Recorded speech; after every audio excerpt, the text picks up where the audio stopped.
In today's video, I am going to teach you how to connect Gusto to a work email.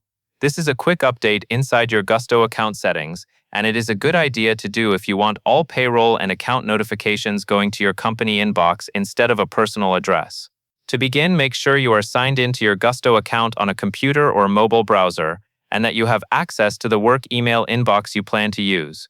You will need to confirm the change from that inbox before the update is fully completed. Once you are on your main Gusto screen, look to the top right corner of the page. Click your account area there. This is usually where your name, initials, or profile icon appears.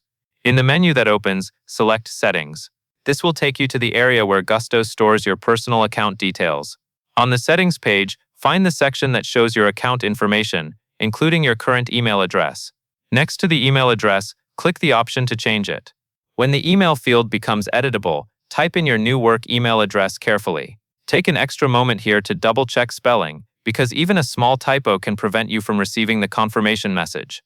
After you enter the new work email, Gusto will ask you to enter your current password to authorize the change. This is a standard security step to confirm that it is really you making the update.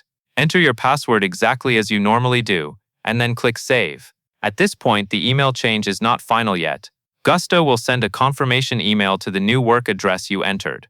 Open your work email inbox, find the confirmation message from Gusto, and open it. If you do not see it right away, check your spam, junk, or promotions folder, and also make sure your inbox is not filtering automated messages. Inside that email, click the confirmation link. This verifies that you control the new address and activates it on your Gusto account. Once you click the link, your account will be connected to your work email and future account communications should go there. And that is all there is to it.